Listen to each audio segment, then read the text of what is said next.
Listo. Bueno, muchachos, estoy un poco mal de la garganta hoy, entonces haré mi mejor esfuerzo para no quedarme colgada en la clase. Em, bueno, entonces, este módulo que vamos a discutir hoy es el módulo de micosis. Habíamos mencionado algunas cositas de micosis en la sesión pasada. Pero pues este módulo me parece extremadamente importante precisamente por lo que comentábamos y es el tema de los errores de abordaje que hay para el diagnóstico de las micosis superficiales en pequeños animales. Porque pues sabemos que hay un problema bastante importante de sobrediagnóstico y por ende de uso de tratamiento con antifúngicos y con azólicos, pues de una forma muy frecuente con todas las consecuencias que eso le puede traer al estado general de un paciente. Entonces, una de las primeras reflexiones que quiero que se lleven de este módulo es que, pues como lo hemos también discutido antes, es que en dermatología las lesiones pues se parecen mucho, ¿no? Tenemos cuadros clínicos que macroscópicamente son indistinguibles. Entonces, no podemos, digamos, saltarnos ningún paso en el abordaje de un paciente y mucho menos omitir las pruebas de primera intención, porque finalmente eso es lo que nos va pues a garantizar que vamos a hacer un buen trabajo, que vamos a llegar a un diagnóstico definitivo más acertado y que vamos a instaurar la terapia apropiada dependiendo de las características particulares de ese paciente, porque incluso ya teniendo un diagnóstico de una enfermedad dentro de la misma enfermedad, hay muchas opciones terapéuticas dependiendo de en qué condiciones está mi paciente. Es decir, no es lo mismo una dermatofitosis en un cachorro, por ejemplo, de 2 meses, no la voy a tratar igual a un adulto, digamos, un adulto joven, o cómo la voy a tratar en un adulto geriatra. Incluso ya teniendo un diagnóstico definitivo de una dermatopatía, hay variaciones que se deben hacer y hay acomodaciones que se deben hacer en las medidas terapéuticas. Entonces, pues como siempre he tratado de hacerlo antes de comenzar la sesión, sí me gustaría antes que ustedes me comentaran cómo es el tema cómo ven ustedes desde su perspectiva y pues con base a lo que hemos logrado discutir acá, el tema de los reportes de laboratorio que vienen en la mayoría de los casos con diagnósticos de micosis. Entonces me gustaría escuchar sus opiniones y las reflexiones que puedan tener sobre ese tema antes de mostrarles un par de casos clínicos que les tengo preparados para hoy. Pueden escribir también si no quieren hablar.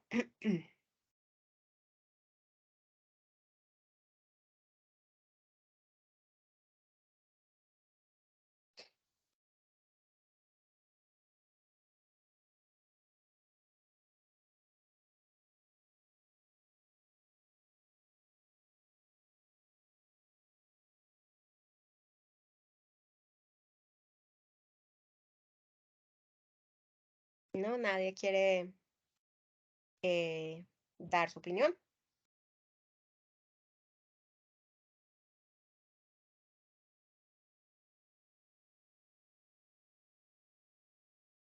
ni por escrito.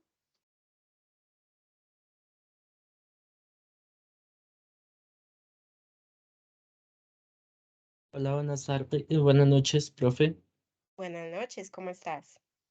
Bien, pues ven, te comento, pues estuve un tiempo en una clínica y pues a todo lo que parecían IFAs de una Ujú, vez, ketoconazol y pues como yo, un doctor lo decía al escopetazo, ujú, los dexametasona, ujú. ketoconazol y me falta uno.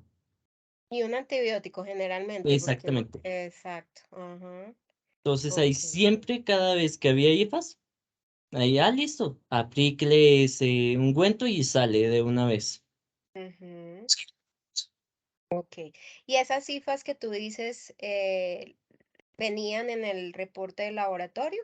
O sea, ¿cómo Eh, reportaba el laboratorio eso?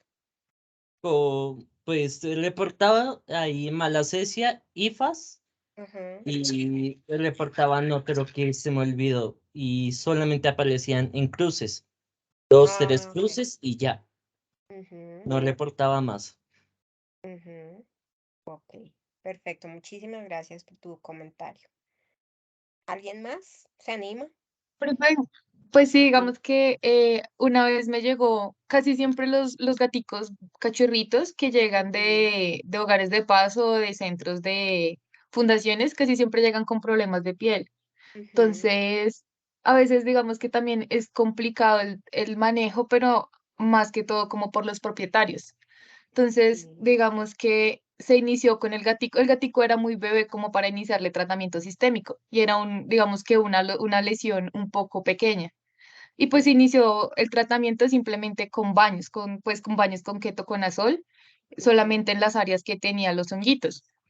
Pero entonces a los propietarios eso no le parecía suficiente, que quería algún medicamento o más cremas o algo para ayudarle a quitar eso supremamente rápido. Pero pues digamos que ahí es también donde a veces se radica el problema que uno quiere, pues digamos que lo que hablábamos, intentar como bajar resistencia, evitar ujú, daños hepáticos o renales con medicamentos sistémicos, pero digamos que a ujú. veces es complicado también pues, por la parte de los propietarios.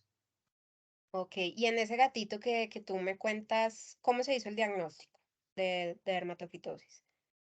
Se le hizo fue un raspado superficial, más que todo, y pues no tenía muchas lesiones, sino que yo me preocupé porque las mismas lesiones que tenía estaba presentando el gato en la parte de la cara, la propietaria también las estaba presentando.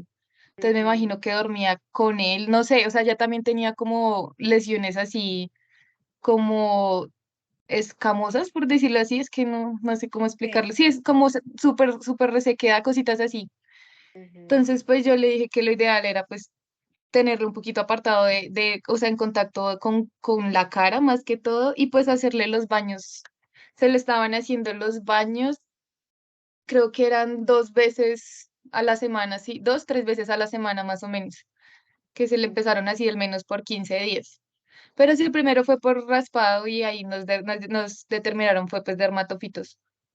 ujú. Ok, listo, muchísimas gracias por tu aporte.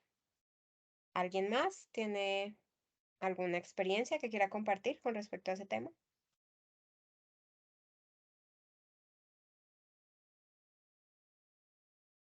Los demás que ya tienen también bastante contacto con clínica. Profe, pues en la clínica yo no he tenido, o sea, paciente con hongos, no. Sí, con piodermas y eso, pero con hongos no, pues por eso no he comentado nada. Pero sí tengo una compañera de la Ujú, universidad, de hecho, que le gustan mucho los gatitos. Y una vez que recogió unos, también los gatos empezaron a tener, así como lo que decía mi anterior compañera, como ujú, así como bolitas y como escamación, y a ella también se le prendió a toda la familia, a los gatos de ella, más los gatos que está dando en adopción. Y cuando ella fue al médico, pues realmente como que eso es lo que yo quería comentar, como que no hay un protocolo específico a seguir frente a estos casos, simplemente le mandaron una ujú, crema y le mandaron a tomar unas pastas, pero nunca hicieron un aislamiento de cultivo de ella o algo así para saber qué era, ¿sí me hago entender? ujú, ujú. Claro. Simplemente pues se le fue pasando y de hecho ella me contó que en todo el apartamento puso como es que no estoy segura si fue amitraz o fue otro líquido, profe, no me acuerdo, pero fue terrible porque los gatos de ella también empezaron a vomitar, o sea, fue un mal manejo, pero también Ajá, pienso que es porque no hay mucha información, si me hago entender, empezando que si uno va a urgencias, o sea, lo que sea, no le prestan la importancia adecuada, pues empezando por ahí, como que ella no le supo dar un buen manejo, ¿no? Y esto pasó pues ya semestres anteriores estábamos más pequeñas, pero nunca se me va a olvidar eso porque yo le veía las ronchas y ujú, las tenía en toda la cara, en todo el cuello y la familia de ella estaba igual, entonces yo creo que sí era un hongo. claro, ok, ajá. ¿Y tú que trabajas o has tenido experiencia con caballos, no has visto dermatofitosis en caballos? En caballos, Doc, Sí, no. porque mira que en caballos, pues a ver, no es que sea pues la súper frecuente, pero la dermatofitosis en caballos existe y se diagnostica con relativa frecuencia. Entonces, sería interesante. Obviamente el agente causal pues es diferente, es otro dermatofito, pero el Ujú. cuadro lesional es muy parecido al cuadro de pequeños. O sea, son lesiones alopécicas, descamativas, la localización también es parecida. Las causas, digamos, también se asocian a, por ejemplo, a caballos ya muy viejitos o animales muy jóvenes que están en proceso de desarrollo o cuando hay una enfermedad de base que los inmunosuprime. Entonces, para que lo tengas como en cuenta, ya que a ti te gusta esa área de equinos, porque realmente sí, una de las causas que tú debes tener en cuenta en un caballo alopécico y descamativo es la dermatofitosis, también, para que lo tengas en cuenta. ¿Listo? Bueno, profe, gracias. Vale, listo. Entonces, entremos en materia. Doc, Vamos a buenas hablar de... Sí, sí, buenas noches. ¿Quién iba a hablar?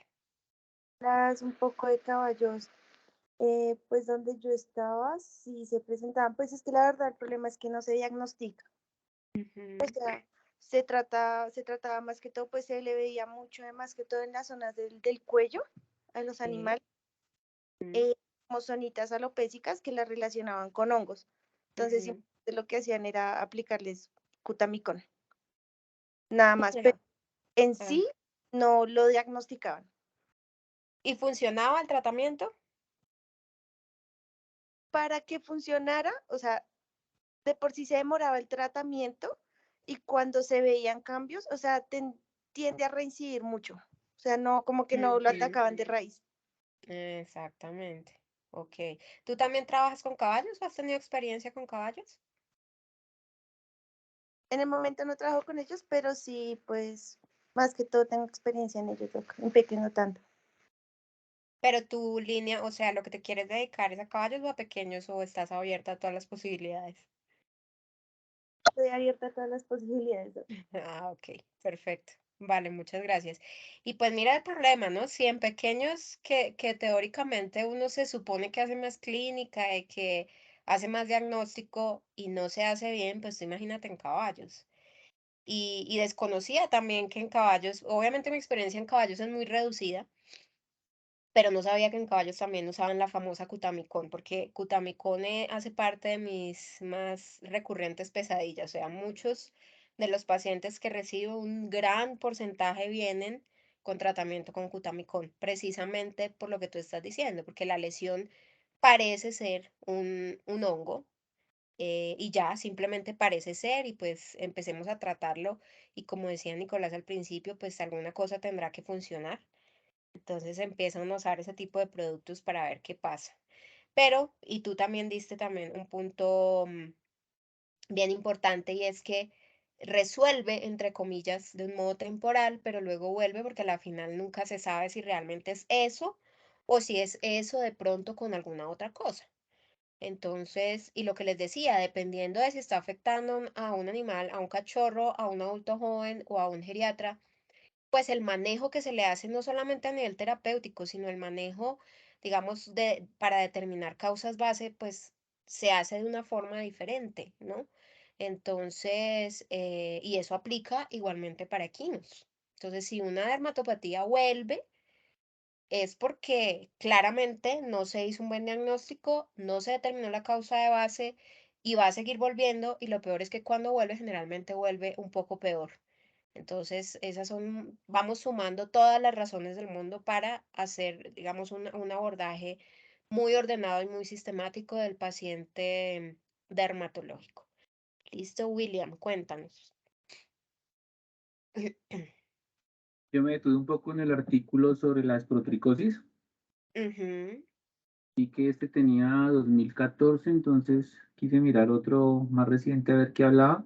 ujú, Encontré uno como una zoonosis y pues es de preocupación porque estamos muy cerca de Brasil, ¿no? Con frontera, tiene mucha ujú, migración, el clima igual somos casi como semejantes y hay sí, pues mucho animal que está llegando, tanto como turistas de paseo que van y regresan. Entonces Ujú. puede llegar también acá, puesto que allá es endémico y supuestamente le dan un tratamiento X, no muy, no muy a fondo. Entonces vi el caso que lo diagnosticaron en el Federico Lleras Acosta y fue de un paciente humano en Chía, Cundinamarca, Ujú, y el año inmediatamente anterior, donde se confundió con malacesia, perdón, con ujú. leishmania, y la leishmania la trataron como profunda, luego la trataron como algo externo y resultó siendo esporotricosis. Entonces no se llegó al diagnóstico, no se hizo bien y yo no sé, a alguien le llegó como colágeno a la cabeza y decidieron preguntarle a un veterinario porque ayudó a identificar el tema. Ahí está el artículo de la Universidad de Ocurrencia, mejor dicho, el año inmediatamente anterior. ¿Solo era eso? Ujú, Gracias. ujú. Exactamente.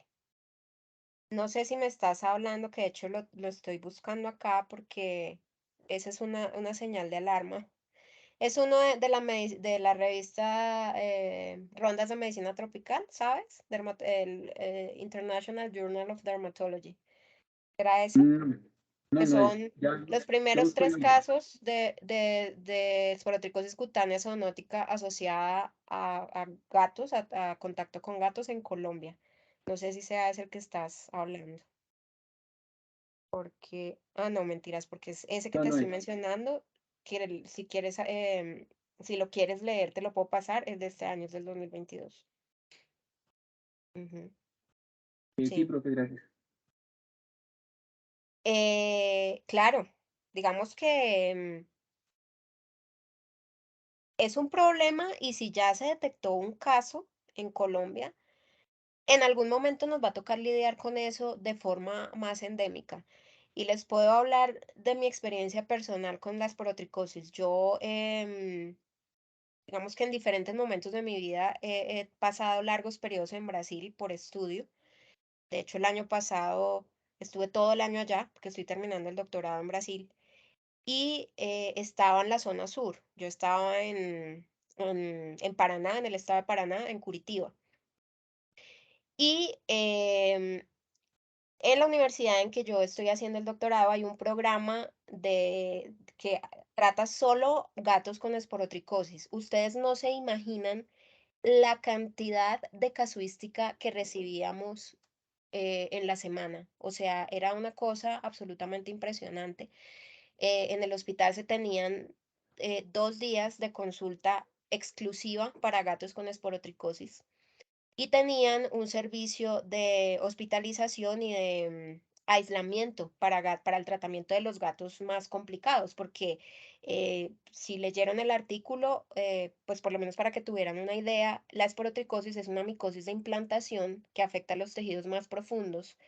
Es una zoonosis súper importante, entonces es un problema de salud pública en Brasil, al igual que la leishmania, y por eso tal vez el artículo que mencionaba William, pues obviamente aquí en Colombia sucedía lo mismo, o sea, lo confunden clínicamente con leishmania. Y es un problema realmente que se le salió de control. Y es básicamente porque la forma de transmisión pues se da básicamente por contaminación de heridas y contacto con secreciones de animales contaminados, generalmente en machos enteros que pelean por territorio. Entonces es mucho más alta la prevalencia en machos enteros. No quiere decir que las hembras no se contaminen, pero es mucho más común en machos. Y también generalmente son animales bastante mal cuidados en términos de higiene, de personas con baja condición económica, con baja condición cultural, que tienen varios animales en casa o gatos que están en casa pero tienen acceso a exteriores.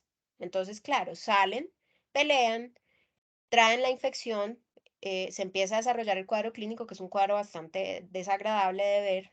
Si nos da tiempo, al final les muestro porque tengo cualquier cantidad de imágenes de esporotricosis, porque realmente tuve que lidiar con esa micosis mucho tiempo. Y el tratamiento es largo, el tratamiento es tedioso. Había animales que estaban hospitalizados hasta por un año, para que se hagan una idea, porque eran cuadros muy severos. Entonces, y al ser una micosis profunda zoonótica, pues no se podían dar el lujo de darle el alta antes de la recuperación completa en casos en que el tutor no se comprometía a tener al animal dentro de casa. Porque como el ser humano es así, entonces había muchos tutores que decían, no, yo me lo llevo, le hago el tratamiento en casa. Y la universidad tenía o sea, ese proyecto que les digo, les daba la medicación gratis a los tutores, pues teniendo en cuenta que era un problema de salud pública. Y aún así, los tutores muchas veces o no hacían el tratamiento o detenían el tratamiento antes o paraban el tratamiento porque el animal aparentemente ya estaba bien, ¿sí? Y dejaban al gato salir otra vez a las calles. Y otra vez el animal volvía infectado y la infección generalmente cuando vuelve peor. Entonces es toda una cosa, un círculo vicioso en donde hay muchos factores. Ustedes saben que está de moda el tema de una salud, ¿no? Y ese yo creo que es una de las enfermedades que nos da pues digamos como una reflexión de qué tan importante es ese tema y cuál es nuestro rol dentro de esa una salud, ¿no?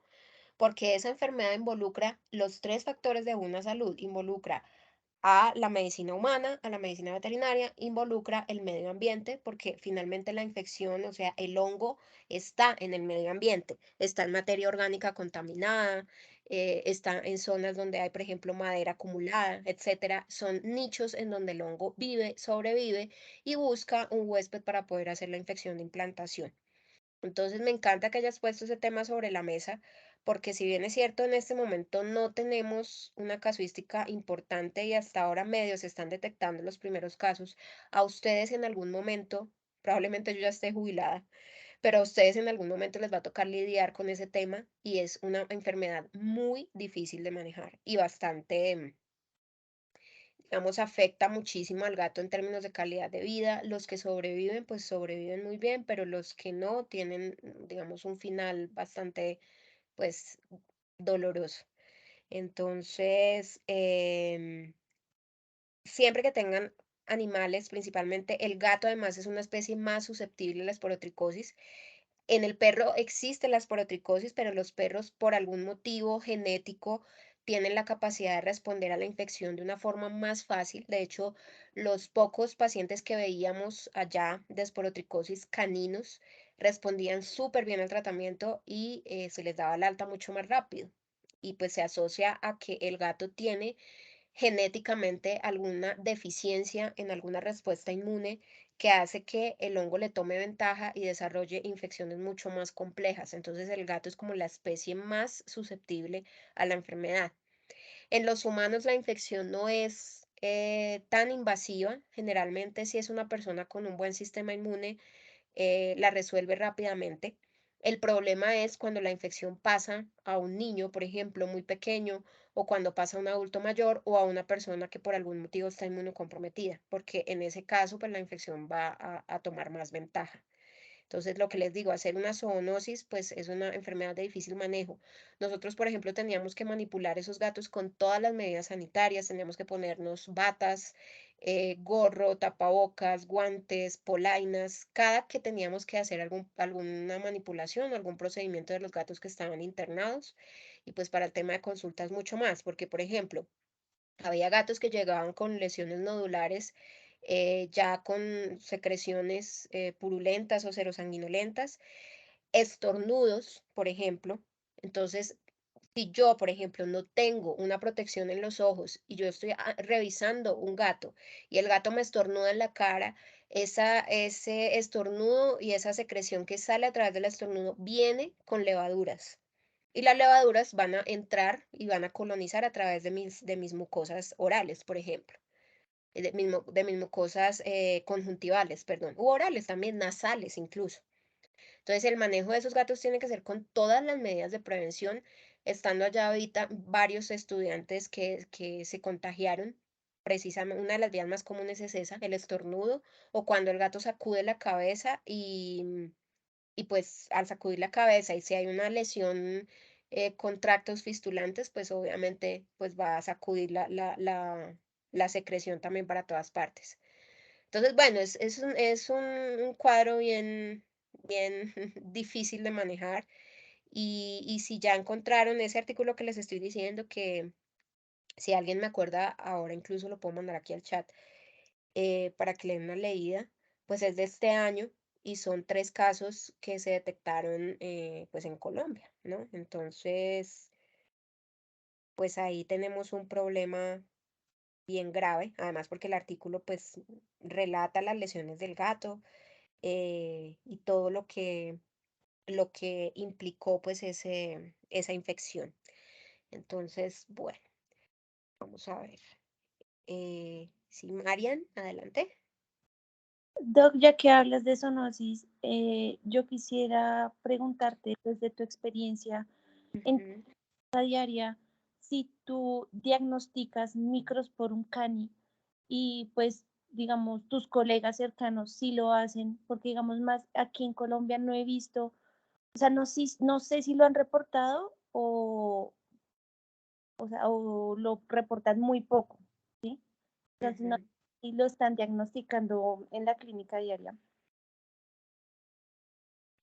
Microsporum canis, pues es el dermatofito que tú más vas a encontrar en clínica de pequeños. Entonces, como para responderte eso, debo empezar diciéndote que la cantidad de pacientes que yo veo con dermatofitosis en general no es tan alto como se creería. Y lo mismo pasa pues, con los colegas que hacen también dermatología. Y ahí viene el tema del sobrediagnóstico. Entonces, muchos pacientes llegan a mí con diagnóstico de dermatofitosis por Microsporum canis y realmente no era eso. Entonces vienen ya con tratamiento con azólicos, varios meses generalmente de tratamiento oral, pues que ha sido infructuoso porque realmente el paciente tenía otra cosa. Entonces hay un problema muy grave de sobrediagnóstico. Si tú me preguntas con qué frecuencia veo yo pacientes con Microsporum canis, yo diría que un 5% de la casuística que yo veo corresponde a dermatofitosis y de ese 5%, diría yo que el 80% corresponde a Microsporum canis como agente causal de esa dermatofitosis. El otro 20% se distribuiría básicamente entre Microsporum gypseum y Trichophytum mentagrophytes, que serían los otros dos que podrían afectar al perro y al gato. Y de ese porcentaje, la mayor cantidad de animales que veo son gatos. En perros es menos común todavía.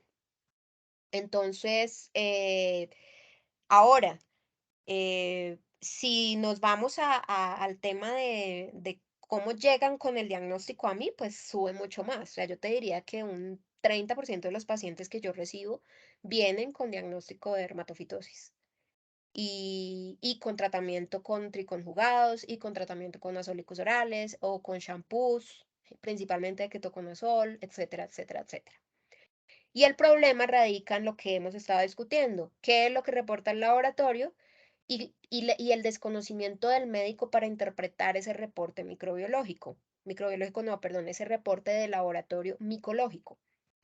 Porque si yo mando un raspado, y yo les comentaba eso también, o una muestra de pelo para hacer un tricograma y una tricografía, a mí lo único que me pueden reportar es que el pelo puede tener una infección con artrosporas, que es la forma infectiva del hongo, punto.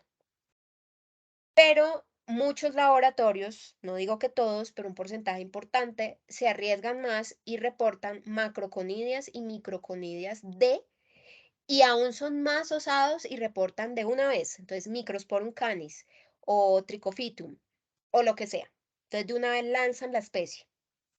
Y si ustedes recuerdan la clase, yo les mencionaba en la clase que la única forma que yo tengo de saber la especie de un dermatofito que esté afectando a un paciente es haciendo un cultivo. No hay otra manera. Yo no puedo, analizando una muestra de pelo, saber qué dermatofito es. Lo único que yo puedo saber es determinar que hay artroconidias, que son básicamente la forma infectiva del dermatofito. No puedo tampoco en un raspado o en una tricografía, determinar que hay macro o microconidias de un dermatofito. ¿Por qué? Porque las macroconidias son las formas fúngicas que crecen en el cultivo. Entonces, si yo hago un cultivo, me crece una colonia y yo tomo una muestra de esa colonia, hago una tinción y la miro al microscopio, ahí sí voy a ver las macroconidias, pero no en un pelo infectado. No sé si me hago entender. Entonces, si a mí un laboratorio me reporta eso, yo sé que algo está mal en ese reporte. Y yo no puedo basar un tratamiento antifúngico en un resultado de ese tipo porque yo generalmente me voy a equivocar. ¿Sí? Entonces, por eso volvemos al mismo tema. Lo ideal que es que ustedes se capaciten y evalúen ustedes mismos sus propias muestras, principalmente las muestras de pelo y los raspados. Porque por lo menos ustedes tienen, listo, voy a revisar mi muestra de pelo, aprendo a identificar un pelo contaminado, aprendo a identificar las artroconidias, ¿sí? Y ya con base en eso, si yo tengo una positividad en la tricografía, pues mando a hacer un cultivo y el cultivo es el que me va a determinar si es Microsporum canis, si es Trichophytum mentagrophytes, si es Microsporum gypseum o si es otra especie de dermatofito diferente, que son más raras. Ese es el proceder, eso sería lo que uno a nivel ético debería hacer para diagnosticar una micosis. No asumir y ustedes ya pues obviamente ya de aquí o probablemente ya habían reflexionado al respecto, pero retirar esa idea de la cabeza que todas las lesiones alopécicas redondas y descamativas son causadas por hongos y que yo puedo diagnosticar eso simplemente por inspección, simplemente con el ojo, porque es absolutamente inviable. Y hay otras herramientas como por ejemplo la lámpara de Wood, que también son bastante útiles en el abordaje del paciente en donde ustedes tienen sospecha de dermatofitosis. Y pues acuérdate que para Microsporum canis sería una excelente opción, porque de hecho Microsporum canis es el único que fluorecería enfrente de la lámpara. Entonces, nosotros tenemos muchas herramientas para poder llegar a un buen diagnóstico. Entonces es como imperdonable uno saltarse esos pasos, asumir que eso es un hongo y empezar a tratarlo sin tener certeza de qué es lo que estoy haciendo y porque finalmente sabemos que los antifúngicos pues son un fármaco delicado de manejar, o sea, no es una cosa tan inocua como se cree, tanto vía sistémica como vía tópica. Y generalmente porque los antifúngicos que vienen vía tópica, como decía Nicolás, vienen con otras moléculas, entonces vienen con corticoide y vienen con antibiótico. ¿Qué voy a hacer yo si uso, por ejemplo, un triconjugado así pues, eso tiene una lesión alopécica, póngale este triconjugado. ¿Qué estoy haciendo yo con esa piel? Número uno, estoy poniendo un antibiótico que la piel no necesita. Entonces, ¿qué estoy haciendo con el microbioma de la piel? Lo estoy desbalanceando. Acuérdense que el microbioma son todos los microorganismos que viven en la superficie cutánea. Y entre más diverso es ese microbioma, más saludable es. Entonces nosotros mismos, o sea, todas las pieles de los mamíferos tienen millones de microorganismos viviendo sobre la piel de una forma en perfecta armonía. Y dentro de ese microbioma viven también bacterias oportunistas como Staphylococcus intermedius, que la conocimos y la vimos en el módulo de piodermas, que es una de las principales causantes de pioderma, pero ella es habitante normal de la piel. Si ella está ahí, viviendo ahí en la piel, en una pequeña cantidad, y dentro de los otros microorganismos benéficos, pues no pasa nada. Pero ¿qué hago yo si pongo un triconjugado con antibiótico? Yo empiezo a matar y a eliminar las bacterias benéficas. ¿Quién va a tomar ventaja? Staphylococcus. Y lo mismo hago con la población fúngica, porque en la piel también viven hongos benéficos. Entonces, si yo pongo un antifúngico que la piel no necesita, ¿qué estoy haciendo? Eliminando las especies fúngicas benéficas. ¿Quién va a tomar ventaja? Por ejemplo, Malassezia, que también vive ahí y es oportunista. Y a eso súmale que estoy poniendo un corticoide y muchas veces es un corticoide de alta potencia como la betametasona. Entonces yo estoy poniendo además un corticoide que me va a estar bajando la inmunidad local y que me puede en algún momento incluso producir desde una atrofia cutánea hasta un síndrome de Cushing iatrogénico.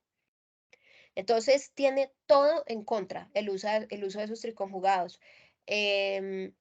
Uno no puede recurrir a esos productos si no sabe lo que está haciendo en un intento por pegarle a cualquier cosa que pueda estar en esa piel, porque generalmente lo que estamos haciendo es dañando más de lo que estamos intentando resolver.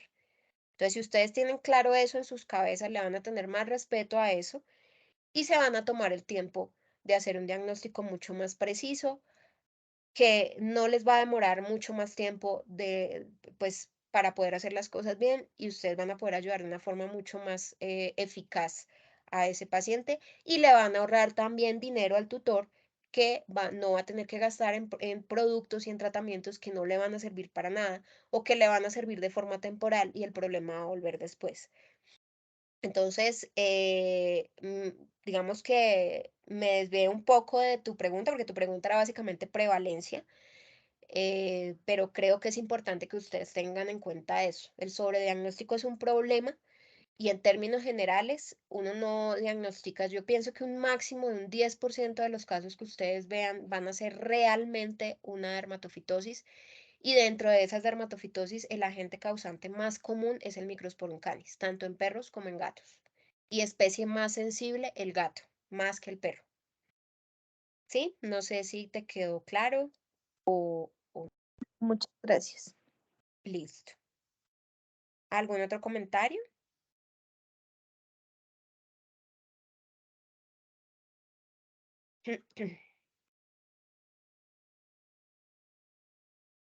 Bueno, chicos, entonces ahora sí hablemos de un par de casitos que les tengo acá.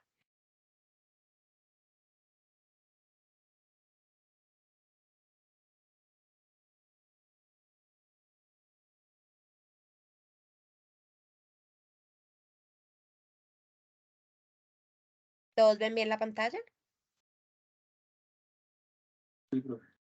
Listo. Entonces, este caso es el caso de Maya. Entonces, ella es una paciente husky de 1 año y medio. Y ella, el motivo de la consulta es que ella tenía lesiones alopécicas circunscritas, erosivas, descamativas, con varios meses de evolución, varios meses, llámese unos 6, 7 meses, y recidivantes. Entonces ella había recibido terapias, como ya lo hemos mencionado muchas veces, ella había recibido bastantes tratamientos tópicos con productos triconjugados, había tomado corticoide, además porque tenía un diagnóstico previo a enfermedad de Addison y había tomado bastante antibiótico oral también. Las lesiones mejoraban un tiempo corto y luego volvían y volvían un poco más diseminadas. Entonces, pues la tutora ya decidió pues buscar una atención más especializada. Entonces, ella tenía como dato anamnésico relevante un diagnóstico previo a enfermedad de Addison cuando tenía 6 meses de edad. Y en este punto aparentemente el Addison estaba controlado. Entonces, adicional a esa información, para que ustedes empiecen el abordaje de Maya, ¿qué otra cosa les gustaría saber de esta paciente?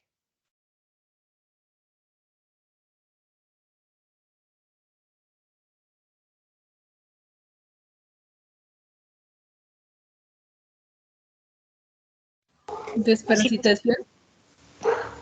Estaba al día con desparasitaciones.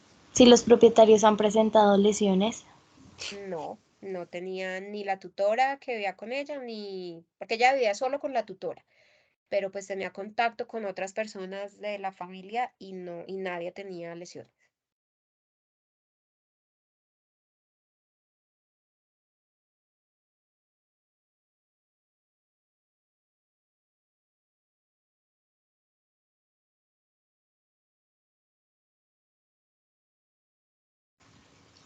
¿con qué estaban tratando el síndrome de Addison?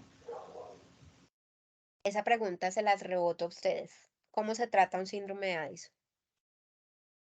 ¿Qué es el síndrome de Addison? Empecemos por ahí.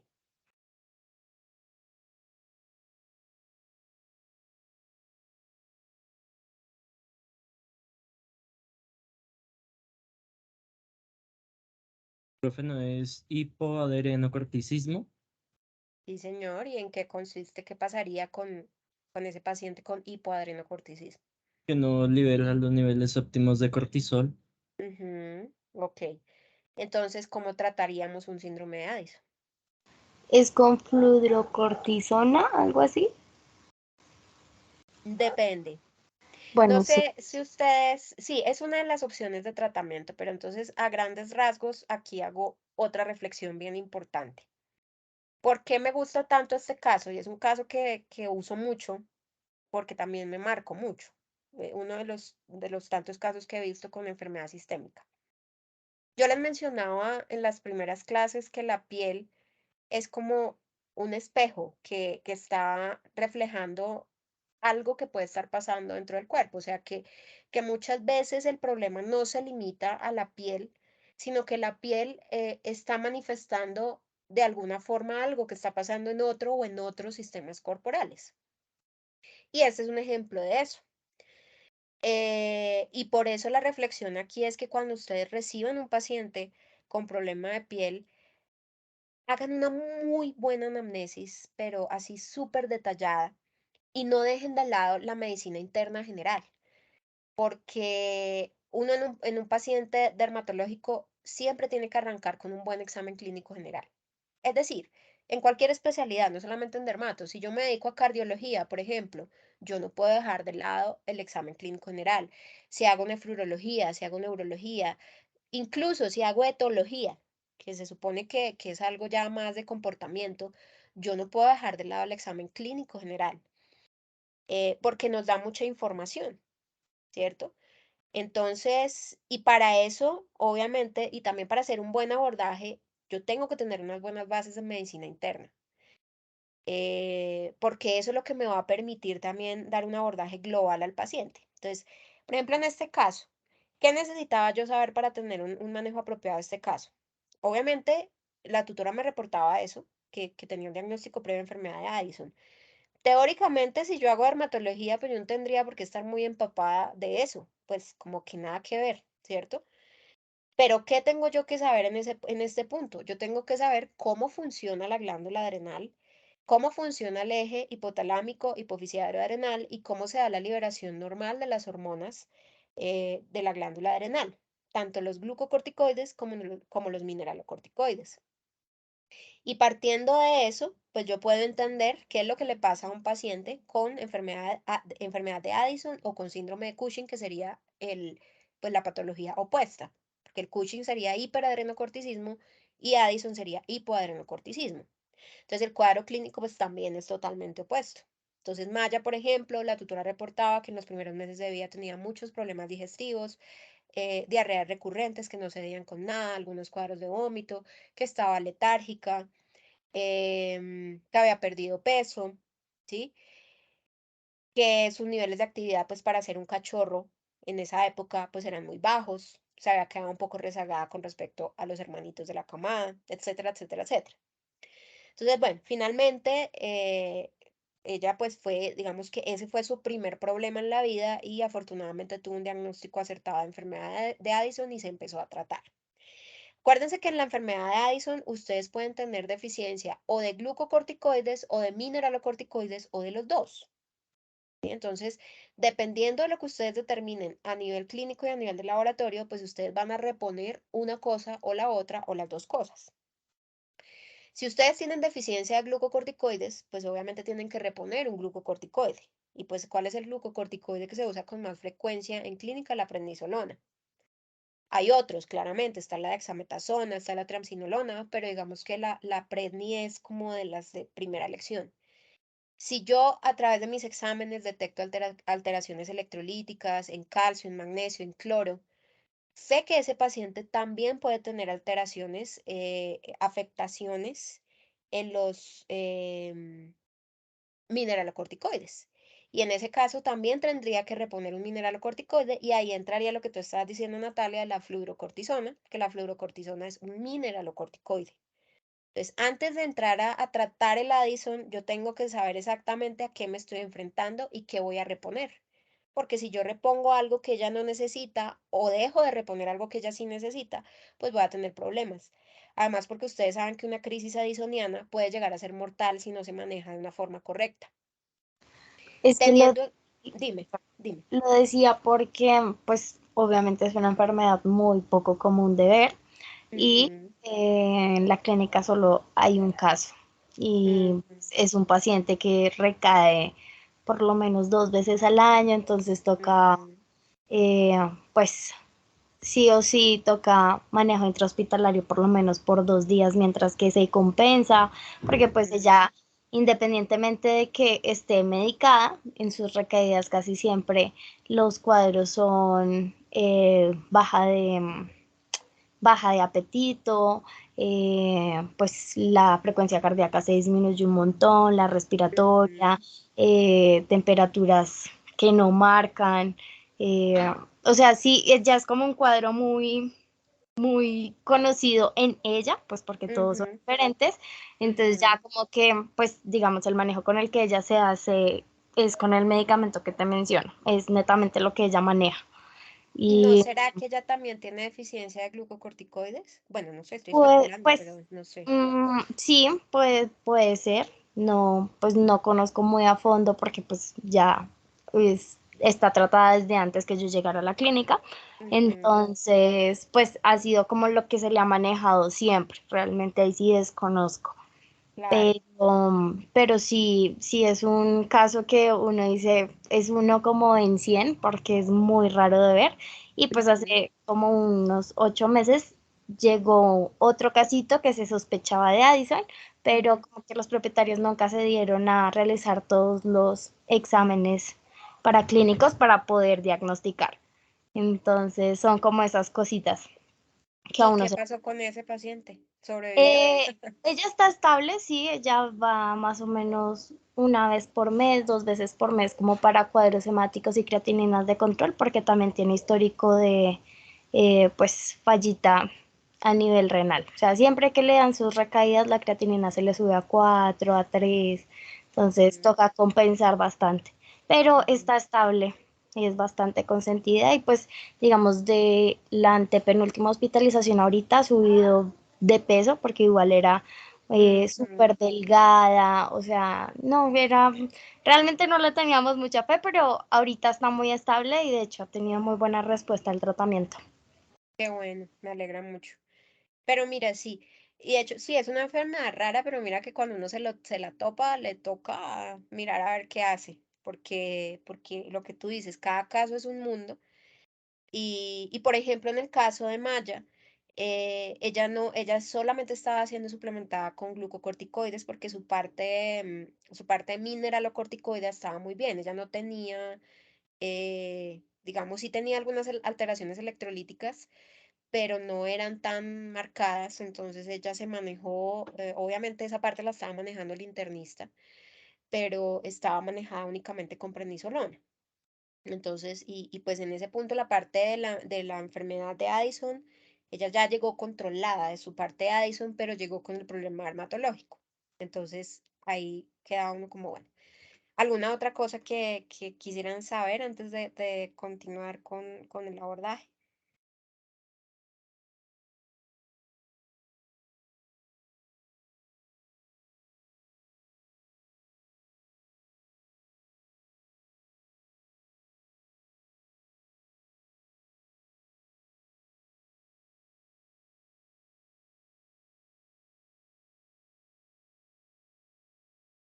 No, nada más. Recuerden que yo no, si alguien está escribiendo, yo no, cuando estoy compartiendo pantalla no puedo ver el chat, por si acaso. Entonces, bueno, listo, sigamos entonces.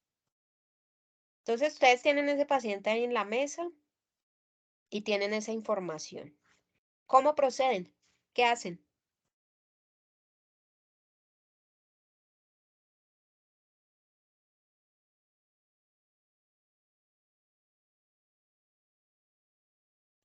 Inicialmente evaluar las lesiones, ¿no? ¿Qué tipo de lesiones son? ¿En qué zona se encuentran? Ujú, ok, evaluar las lesiones. ¿Qué más harían?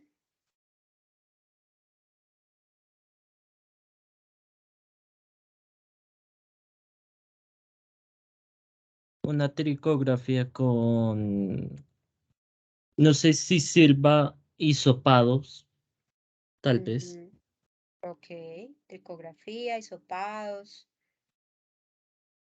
¿alguna otra cosa?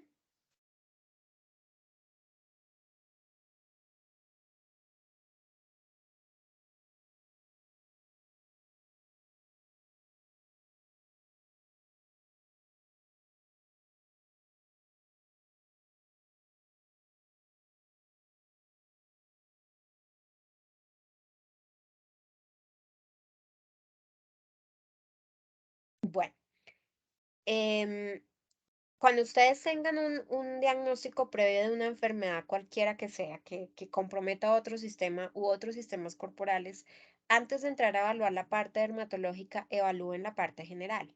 Entonces, en el caso de Maya, por ejemplo, hice un examen clínico general bien, digamos, bien detallado, pues el examen clínico que ustedes aprendieron a hacer en propedéutica, o sea, nada del otro mundo, pero pues sí, obviamente auscultar ganglios, evaluar mucosas. Me detuve bastante en el tema de auscultación cardíaca, teniendo en cuenta pues el diagnóstico de la enfermedad de Addison. Quería saber si realmente los valores de frecuencia y el ritmo cardíaco pues estaban dentro de los parámetros normales, la auscultación valvular, si de pronto había algún soplo o algún ruido anormal a nivel cardíaco, obviamente la temperatura, si estaba dentro de los rangos normales, mm, auscultación respiratoria, palpación abdominal para ver cómo estaban las asas intestinales, si había algún aumento de la masa hepática, teniendo en cuenta que había tomado corticoide por bastante tiempo. Entonces, antes de llegar, es decir, el tutor siempre va a llegar con la idea en la cabeza de, mire, es que mire, la lesión, incluso el tutor lo presiona a uno un poco. Aquí está la lesión, mire, mire, aquí está, y le va mostrando a uno y le va abriendo el pelo. Pero antes de eso, uno siempre debe evaluar la parte general del paciente, antes de llegar a evaluar la parte dermatológica. Por más que en este caso el motivo de la consulta era ese, y no solamente porque ella ya tenía un diagnóstico previo de esa enfermedad, en cualquier paciente dermatológico, no se demoran 10 minutos haciendo, 15 minutos máximo, haciendo un buen examen clínico general, que a lo mejor a veces les da mucha información que uno dice, pucha, menos mal lo evalué porque tenía tal cosa, tenía los ganglios aumentados, tenía incluso un aumento de temperatura que uno no esperaría, etcétera, etcétera. Entonces, después del examen clínico general, de ella, entré a evaluar la parte dermatológica y esto era lo que tenía. Entonces ustedes ven ahí ya las lesiones más de cerca, que son lesiones en efecto em, alopécicas, bien delimitadas, erosivas, no llegan a ser excoriaciones, son más erosivas. Ustedes ven que no hay, digamos, y mucho menos ulcerativas, porque no hay ruptura de membrana basal. Ustedes no ven aquí ninguna secreción serosanguinolenta, ni sanguinolenta, ni de ningún tipo. Entonces, y algunas lesiones pues estaban camufladas. Esto que ustedes ven acá fue porque la tutora obviamente en medio de su desespero empezó a depilarla. Y lo que pasaba era que ella le ponía la cremita triconjugada en las lesiones, la lesión pasaba a ser algo así, como una lesión cicatricial, hiperpigmentaba la piel, pero aparecía en otro lado, generalmente en una zona adyacente a donde estaba. Entonces, ella me decía, yo le pongo la crema aquí, medio sana y queda como alopésico y pasa a otro lado. Y por ejemplo, estas que están viendo acá estaban un poco más camufladas. De hecho, ya ni siquiera, esta de acá, creo que ya ni siquiera había percibido que estaba. Entonces, además, pues ella, Maya tenía, como todos los huskies, una capa de pelo bastante densa. Entonces, pues tenía más lesiones de las que la tutora había logrado percibir. Ustedes notan acá adicional, ustedes ven acá que la depilación estaba bastante alta. O sea, yo pasaba la mano y me quedaba con un manojo de pelo en la mano.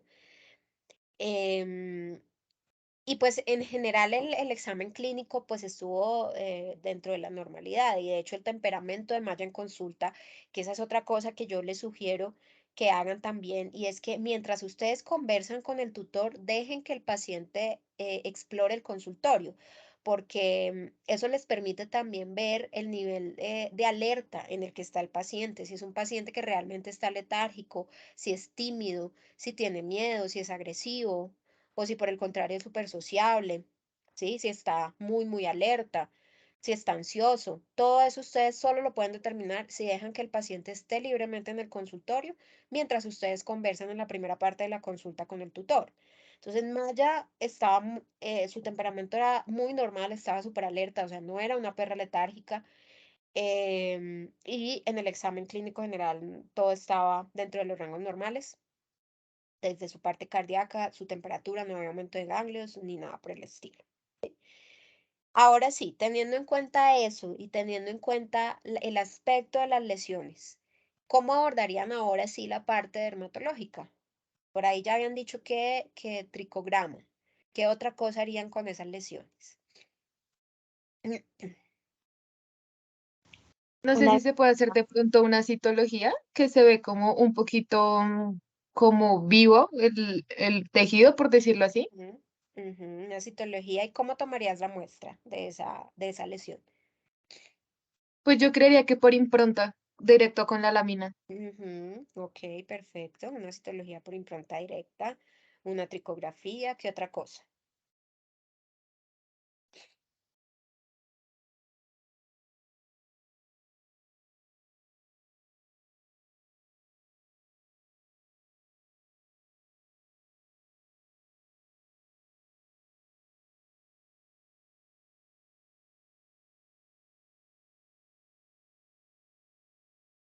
Nada más.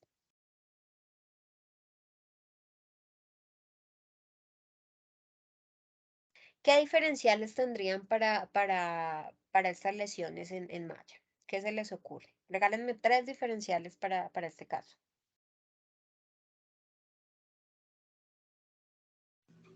Pioderma. Bioderma, ok. ¿Qué otro?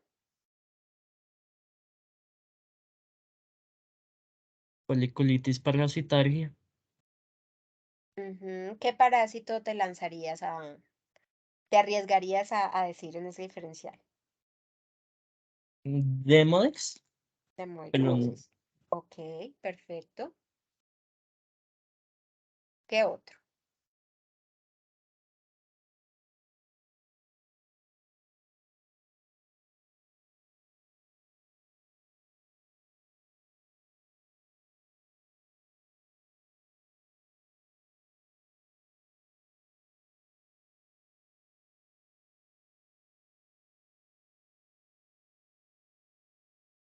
Hay una pregunta importante que no mencionaron como parte del abordaje inicial del paciente y es si las lesiones eran pruriginosas o no.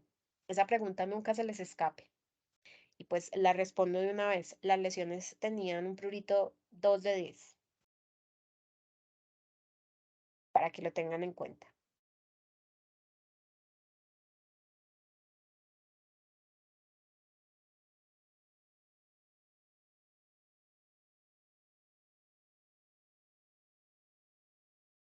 No, ningún otro diferencial. Nos quedamos, bueno, nos quedamos con pioderma o foliculitis bacteriana y foliculitis parasitaria. Listo, tenemos 2 diferenciales. profe, ahí Señor, no sé, hay tal vez impénfigo por la edad que tiene. pénfigo. Ajá. Eh, no me encajaría tanto pénfigo, ¿sabes por qué? Precisamente por la edad.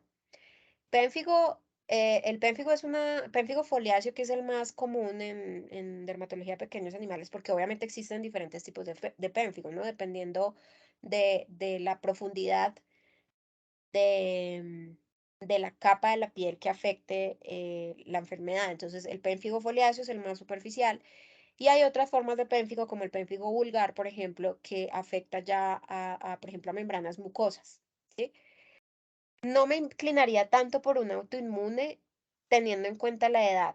La edad generalmente para un paciente con pénfigo foliáceo o cualquier enfermedad del complejo pénfigo, generalmente es edad media, que sería aproximadamente 4 o 5 años. No quiere decir que es imposible que tú veas un pénfigo en un animal joven. Es absolutamente posible, solo que es menos común. Porque sí, incluso hay reportes de pacientes de 1 año, por ejemplo, que han desarrollado pénfigo foliáceo. O sea, es posible, pero la edad más común de presentación generalmente es de 4 años para arriba. Entonces, no es que esté mal tu diferencial, pero estaría como al final de la lista, tal vez. Y otra cosa que no me haría inclinarme mucho a un pénfigo es que el pénfigo es una enfermedad muy costrosa. Entonces, la distribución de las lesiones del pénfigo foliáceo, por ejemplo, afectan más a cara, la zona periocular, la zona del puente nasal, del plano nasal, las almohadillas, el borde de la pina. Entonces son como, y obviamente hay casos de pénfigo generalizado, casos mucho más severos. pero digamos que en términos generales las lesiones que predominan en pénfigo son lesiones muy costrosas, en donde ustedes van a ver costras amarillentas y adheridas. ¿Por qué? Porque la lesión inicial del pénfigo es una pústula. Entonces acuérdense que cuando la pústula se rompe, puede dejar o collaretes epidérmicos o pues precisamente esas costras amarillentas que en el caso del pénfigo se adhieren a la superficie cutánea. Entonces, por patrón lesional y por edad, no estaría en mis primeros lugares, sin embargo, es completamente válido que tú lo incluyas en los últimos lugares de tu lista de diferenciales. ¿Listo? Bueno, entonces, hay una prueba que no mencionaron y es el raspado cutáneo. Si uno de los diferenciales era demodicosis o foliculitis parasitaria, pues la única manera que yo tengo de saber eso es haciendo un raspado, sea superficial o profundo. Entonces, en esta paciente, chicos, los 3 diferenciales más probables para el cuadro cutáneo eran, ustedes dijeron 2 bien importantes, foliculitis bacteriana, demodicosis y dermatofitosis, que es lo que nos acomete, digamos, en este módulo. Es una paciente muy joven. Yo me vuelvo acá un momento a los datos de Maya. Es una paciente de año y medio, pero si ustedes se dan cuenta, las lesiones comenzaron hace 6 meses aproximadamente, o sea que ya tenía más o menos 10, 11 meses. ¿Sí? O sea, ni siquiera llegaba al año de edad cuando le comenzó el problema dermatológico. Y por eso esa pregunta también es tan importante hacérsela al tutor. ¿Cuándo le comenzó el problema dermatológico al paciente? ¿Sí? Entonces, ella era una paciente muy jovencita cuando empezaron las lesiones y eso nos descarta un poco lo que mencionábamos ahora, nos descarta un poco el tema autoinmune, nos descarta un poco el tema de neoplasias cutáneas o algún tipo de cáncer de piel. Nos descarta, por ejemplo, o por lo menos probable enfermedad endocrina. Acuérdense que la enfermedad endocrina generalmente también afecta, si estamos hablando de hipotiroidismo, afecta generalmente a animales también de más de 5 años. Si estamos hablando de Cushing, animales de más de 7 años. A menos que sea un Cushing iatrogénico, eso es otra historia, pero un Cushing natural, eh, animales de más de 7 años serían. Entonces, esa es otra cosa que también, bueno, después lo hablarán pues en el respectivo módulo, pero también tenemos mucho sobre diagnóstico de hipotiroidismo. Entonces, esa es otra cosa que hay que coger con pincitas. ¿Listo? Entonces, teniendo en cuenta la edad, teniendo en cuenta que no había un prurito importante en la paciente, porque si nosotros estuviéramos aquí frente a un cuadro pruriginoso, si por ejemplo la tutora dijera, no, es que ella se rasca 10 de 10, 9 de 10, yo tengo que incluir dentro de mis diagnósticos diferenciales causas de prurito en el animal joven. Tendría que incluir las dermatitis alérgicas, las 3, y tendría que incluir escabiosis. Acuérdense que la escabiosis es la dermatopatía parasitaria que más prurito causa.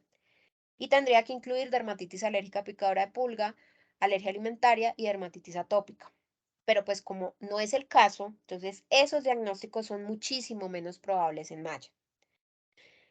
Foliculitis bacteriana, por ejemplo, puede tener un cierto grado de prurito o llegar a un prurito importante, pero acuérdense que la foliculitis bacteriana casi siempre se da de forma secundaria a otra enfermedad. O sea, es un hallazgo y es algo que hay que reportar, pero la foliculitis bacteriana como diagnóstico único se nos queda un poco flojo, queda como un diagnóstico sin piso, porque la foliculitis bacteriana en el 99% de los casos tiene una causa de base. ¿Causa de base a qué me refiero? Un paciente alérgico, por ejemplo, que desarrolla foliculitis bacteriana de forma secundaria. Un paciente con endocrinopatía, que desarrolla foliculitis bacteriana de forma secundaria. Un paciente con una enfermedad sistémica, también que desarrolle pioderma de forma secundaria. Entonces, y las otras dos, demodicosis y dermatofitosis, pueden tener cierto grado de prurito, pero ellas por sí solas no generan mucho prurito. Entonces, esos serían los 3 diferenciales más probables en esta paciente. Y en el orden en que yo los pondría sería dermatofitosis, hemodicosis y foliculitis bacteriana. ¿Por qué pongo las causas infectoparasitarias primero? Teniendo en cuenta la edad de Maya y teniendo en cuenta el tratamiento previo que tenía. Entonces, El raspado fue negativo, la citología no tuvo hallazgos relevantes. Si mal no recuerdo, pues obviamente había inflamación, la piel estaba muy inflamada y tal vez había algunos cocos de manera aislada, pero no era como un problema principal. La tricografía mostró artrosporas de dermatofitos, ya la vamos a ver, teniendo en cuenta que a ella también se le hizo lámpara de Wood. La lámpara de Wood fluoreció en las zonas de lesión y se hizo cultivo para confirmar la especie del dermatofito. El cultivo es el que están viendo aquí en la imagen, que confirmó la presencia de Microsporum canis. La colonia de Microsporum canis, como yo les mencionaba en la clase, es una colonia bien característica, es una colonia algodonosa, parece algodón blanco, em, que es, digamos, no se confunde con las colonias de otros tipos de hongos y de otros dermatofitos. Hay una cosa muy importante y otra sugerencia que les quiero dar para sus prácticas profesionales, y es que lo ideal que es que ustedes en algún momento puedan también tener sus propios medios de cultivo en sus consultorios, pero mientras eso pasa, cuando ustedes manden muestras para cultivo fúngico a un laboratorio, pidan fotos de las colonias. ¿Por qué? Porque muchas veces los laboratorios reportan crecimiento de dermatofitos cuando realmente son hongos contaminantes. ¿A qué me refiero con un hongo contaminante? Dejen ustedes una caja de Petri abierta con un medio de cultivo sin ponerle nada encima y les van a crecer hongos, porque en el ambiente hay hongos, ¿sí? Entonces, muchas veces lo que crecen son hongos contaminantes y algunos laboratorios reportan eso como dermatofitos. Si ustedes piden una foto de la colonia, por lo menos ustedes pueden evaluar el color y la apariencia y la textura de la colonia para decidir si lo que les están reportando realmente es un dermatofito o no. Generalmente los hongos contaminantes son más oscuros, son como verdes, como negruzcos. No son así algodonosos como el microsporum, son como un poco más secos, más pulverulentos. Pero principalmente una guía que uno tiene es el color. Los hongos, las colonias de hongo que crecen como verdes y como más oscuras, generalmente son hongos contaminantes medioambientales. Entonces, es una sugerencia que también le ayuda a uno mucho porque yo a veces, digamos, yo generalmente tengo mis medios de cultivo, pero a veces se me acaban y tengo que mandar muestra al laboratorio externo. Y yo siempre les mando una notica en la solicitud. En caso de crecimiento de colonia, por favor enviar foto del medio de cultivo. Algunos laboratorios lo hacen, otros no. Pero yo siempre pregunto antes de mandar la muestra. O sea, siempre pregunto, ¿usted me podría mandar las fotos de la colonia? Si me dicen que no, pues mando a otro laboratorio. ¿Sí? Entonces, perdón. Eso es importante que, pues, es como un tip que uno puede tener en cuenta para evaluar sus propias cosas.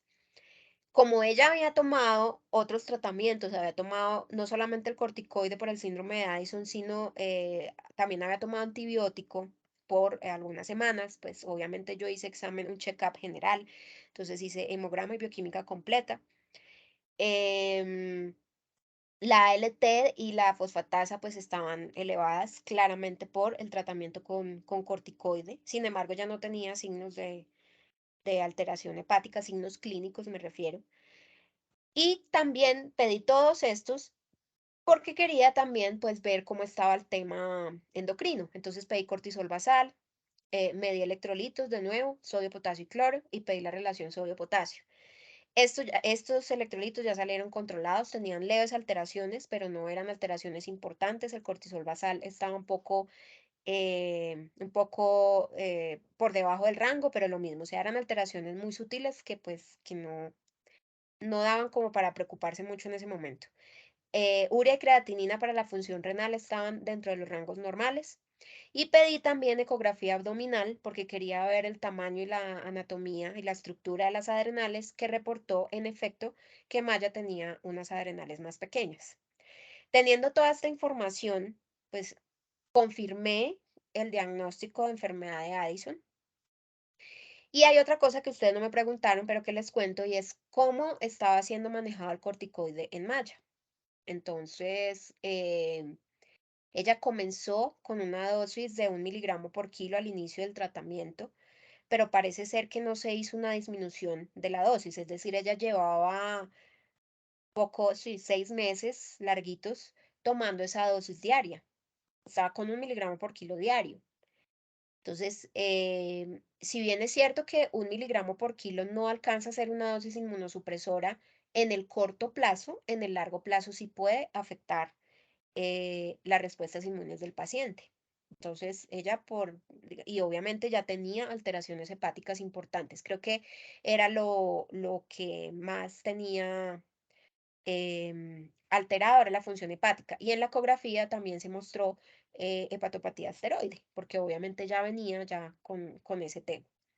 Entonces ya teníamos como bastante información, teníamos la parte de la Addison confirmada, sabíamos que la función hepática estaba alterada, sabíamos que el corticoide estaba siendo manejado a dosis muy altas para la condición que ya tenía, y a nivel cutáneo teníamos un diagnóstico definitivo de dermatofitosis causada por Microsporum canis ya confirmada con un cultivo. Ahora, ¿qué hago? ¿Cuál sería el tratamiento a seguir en Maya con toda esa información que ya tenemos?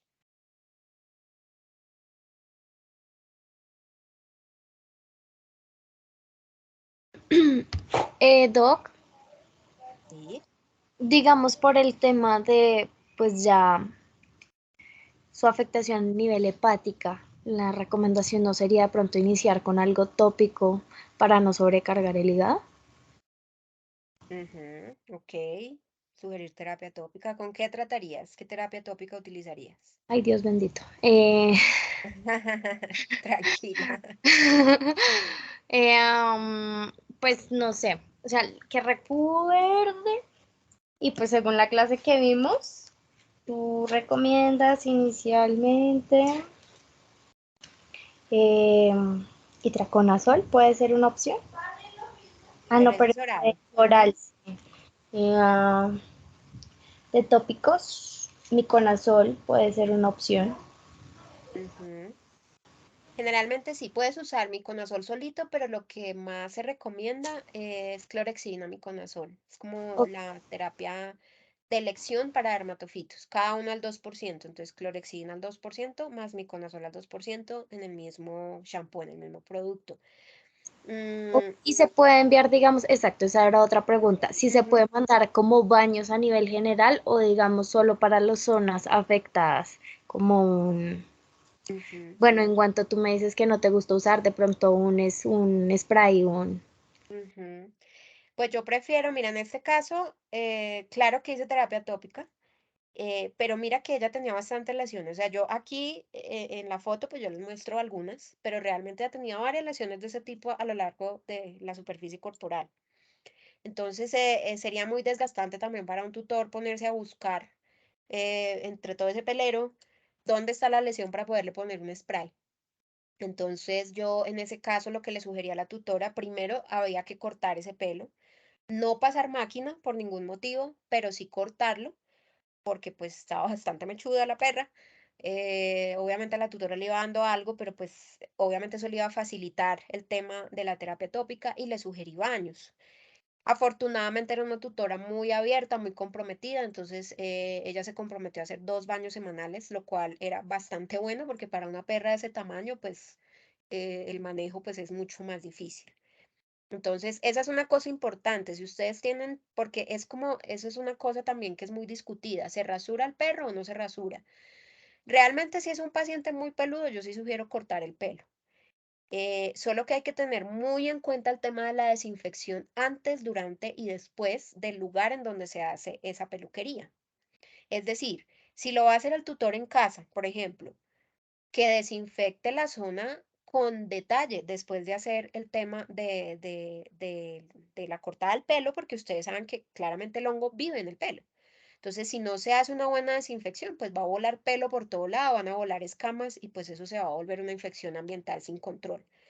Si el tutor, por ejemplo, lo manda a bañar, claramente el tutor tiene que informarle a la persona del baño que el paciente tiene una enfermedad fúngica para que esa persona haga una desinfección adecuada del instrumental que utilice, de las tijeras, de la mesa, de las tinas de baño, etcétera, porque obviamente esto pues es un tema que si no se desinfecta, pues pasa el siguiente animal que pase por ese lugar, pues obviamente se va a contaminar. Entonces, yo sí sugiero no cortar el pelo con máquina, no pasar, no rasurar la máquina, porque la máquina incluso puede generar pequeños cortecitos en la piel y cuando tenemos microlesiones en la piel, el dermatofito va a aprovechar también para colonizar más rápido. Entonces, yo no sugiero pasar máquina, pero sí cortar el pelo con tijera para facilitar el tema de la terapia tópica. Claro que aquí se hizo terapia tópica. Hay una cosa y es que estas elevaciones de ALT y fosfatasa, si bien había elevaciones, no era una cosa pues que tuviera pues 400 de ALT, no, era una elevación de leve a moderada. Entonces, eso me permitió trabajar la terapia oral, porque era muy difícil tratar a Maya solo con terapia tópica. Entonces, obviamente eso fue conversado con la tutora, le dije pues que teníamos ese asunto, pues que ella tenía unas alteraciones hepáticas ya por el corticoide, sin embargo que me parecía importante entrar con tratamiento oral y hacer monitoreo semanal de la función hepática, y así lo hicimos.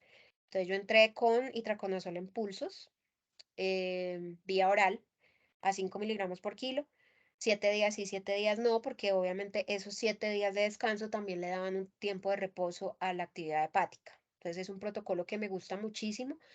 Y recuerden que dentro de todas las opciones terapéuticas, el itraconazol para mí está en primer lugar, no solamente porque tiene un margen de seguridad mucho mayor que otras opciones, sino por el tema que es la única molécula antifúngica que se puede utilizar en pulsos, porque el itraconazol tiene, como les comentaba en la clase grabada, él tiene la capacidad de almacenarse en el tejido adiposo. Entonces, ustedes dan 7 días, ella se almacena y actúa los otros 7 días que no se da tratamiento. Luego vuelven a dar 7 días y así sucesivamente. No es el único protocolo que hay para usar el itraconazol. De hecho, cuando tengo cuadros muy severos, o sea, pacientes que están con infecciones que están completamente alopécicos, por ejemplo, yo entro los primeros 21 días oral diario, o sea, dosis diaria, los primeros 21 días, y luego si paso a los pulsos, 7 días y 7 días no. Entonces, ustedes van a decidir qué protocolo utilizar con el itraconazol con base en lo que ustedes estén viendo a nivel clínico. Si es una infección leve a moderada, pueden utilizar los pulsos, 7 días y 7 días no. Si es una infección mucho más severa, es importante que hagan las primeras semanas con dosis diaria. Y esto siempre acompañado de terapia tópica, o sea, nunca dejen de lado la terapia tópica. ¿Por qué? Porque el baño es el que está realmente eliminando las artrosporas del pelo. O sea, el antifúngico oral que hace, trabaja pues de adentro hacia afuera, entonces empieza a eliminar el hongo desde la parte interna de la epidermis, el estrato córneo y demás, empieza a, a controlar ese crecimiento. Pero las esporas que ya están adheridas al pelo, la única manera de eliminarlas es a través de la acción mecánica del baño y a través, pues obviamente, de los principios activos que estamos utilizando en ese baño.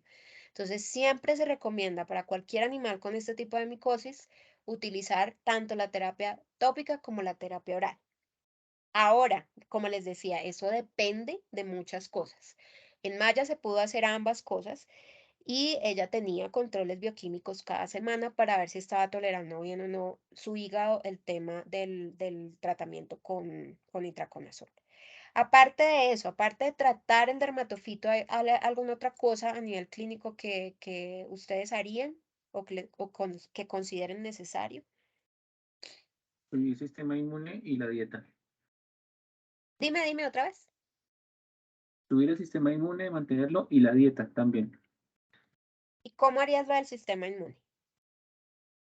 Con algún inmunoestimulante, puede ser, hay uno muy bueno para que ayuda con el pelaje, Ujú, eso lo usan las mujeres también, o con Emolitan, son goticas y es fácil de administrar y es oral.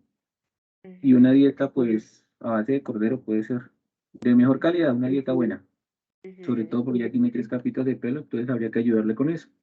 ujú. Ok, listo. Entonces, tú mencionaste algo muy importante y me diste pie para mencionar otra cosa. Como lo hablábamos con parasitarias y con Demodex, el tema de usar inmunoestimulantes en este caso no ayudaría mucho. ¿Por qué? Si tú quieres reforzar sistema inmune en un paciente, y en eso sí tienes toda la razón, enfócate en la dieta. O sea, una dieta de muy buena calidad, que tenga todos los nutrientes específicos para ese animal en esa etapa del crecimiento y con esas condiciones específicas, te va a ayudar mucho más que dar un inmunoestimulante. Entonces, lo que les comentaba yo con la hemodicosis, no va a hacer daño. O sea, dar un inmunocel, dar hemolitán, no va a hacer daño, pero no va a ayudar absolutamente en nada. Por ejemplo, y lo digo porque he tenido casos, por ejemplo, sobre todo de cachorros muy pequeñitos, que tienen un diagnóstico de dermatofitosis y el único tratamiento que le dan es inmunoestimulante. O sea, es decir, existe en la cabeza que si yo subo las defensas, el hongo se va a ir. Incluso si ustedes leen en algunos textos y en algunos artículos, está escrito y puede ser verdad que si la infección es muy leve, puede ser autolimitante. ¿Eso qué quiere decir? Que el cuerpo la va a resolver sola en unos meses o en unas semanas. ¿Cuál es el problema de eso? Que si yo no trato en ese tiempo, en esas semanas o en esos meses, ese animal está contaminando a otros, está contaminando el ambiente y está contaminando a los tutores. Entonces, claro, puede que sí, puede que el sistema inmune logre de alguna forma en cuadros muy leves controlar la infección. Eso es completamente válido y de hecho a nivel fisiológico es posible. ¿Cuál es el problema de no tratar inmediatamente que se hace el diagnóstico? El tema de salud pública. Entonces, siempre que ustedes tengan un animal con diagnóstico de dermatofitosis, trátenlo, así sea una lesión, porque es una zoonosis. Entonces, es un problema de salud pública importante y de hecho, lo que estaba mencionando al inicio del caso de la niña que tenía el gatito y se le convirtió esto en un problema porque contaminó a la familia, contaminó a los otros gatos, contaminó al ambiente, la contaminó a ella y contaminó. Claro, entonces es un problema muy difícil de manejar y si no se trata bien, pues se nos sale de las manos. Pero entonces, William, el tema es que científicamente, o sea, claramente no lo digo yo, lo dice la literatura, el uso de inmunoestimulantes no está probado. Es decir, si tú coges un animal, lo tratas normal, o sea, haces itraconazol, baños, control ambiental, mejoras la dieta, etcétera, y lo comparas y haces al mismo tiempo el tratamiento en otro animal, exactamente de la misma forma, y le das un inmunoestimulante, tú no vas a tener diferencia entre los dos animales. Entonces, lo que te digo, no hace daño, pero no te va a ayudar demasiado. Y lo mismo pasa con demodicosis.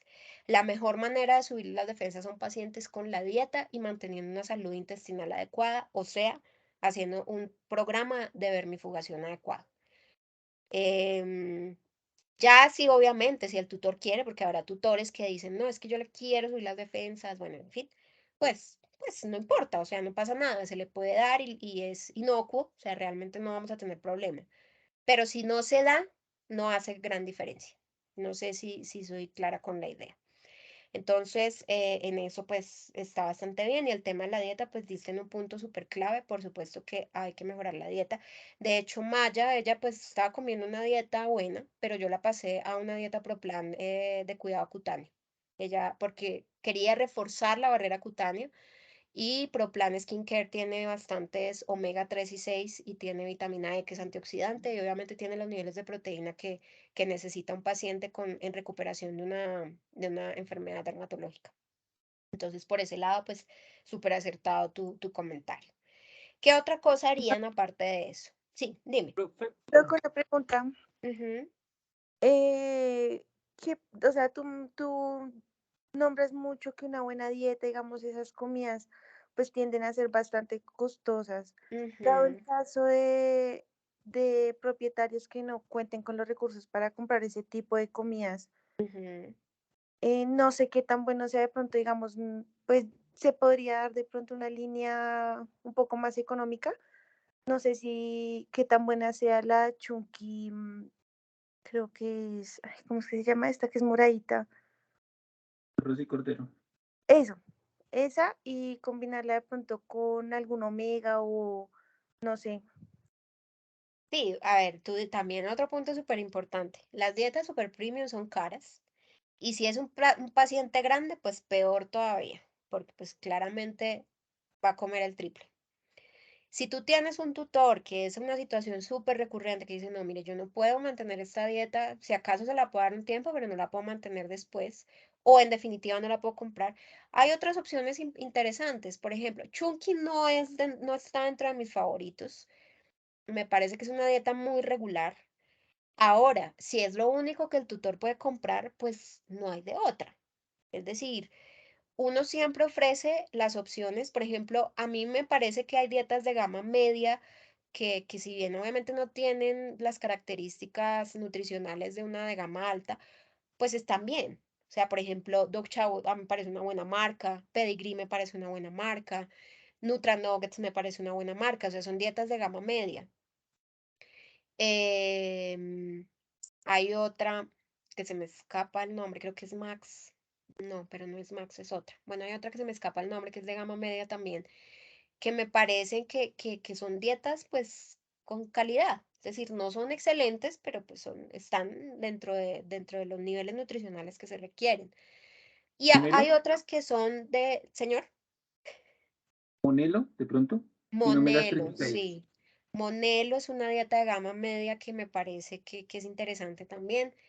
Lo que te digo, Chunky no me parece que sea demasiado chévere. O sea, he visto unos pacientes con deficiencias nutricionales que toda la vida han comido Chunky, pero es que es tan difícil ese tema, chicos, porque pues uno tiene que lidiar también, uno tiene que entender que hay tutores que no pueden comprar algo mejor. Entonces, pues tu pregunta es muy al lugar.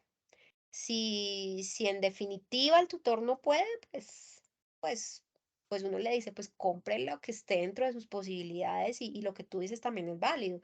Y suplemente de pronto con algo adicional, un producto adicional que tenga omega 3 y 6. Es válido también. También te vas a encontrar con el tutor que te dice, yo no tengo plata para comprar más suplementos. Entonces, pues ahí uno qué hace, pues bueno, dele lo que pueda, porque ¿qué más podemos hacer? Sin embargo, pues ustedes siempre tengan todas las opciones a la mano. O sea, traten como de conversar mucho con el tutor, explicarle la importancia de una buena dieta, cuáles son las dietas de gama media, pues lo bueno que sería intentar dar una dieta de gama alta y pues ya queda en manos del tutor decidir qué va a hacer. Pero lo que ustedes sí tienen en sus manos y es su obligación es dar todas las opciones. Es decir, hay una cosa, un comentario, pues, desde mi experiencia que me gustaría que se llevaran también.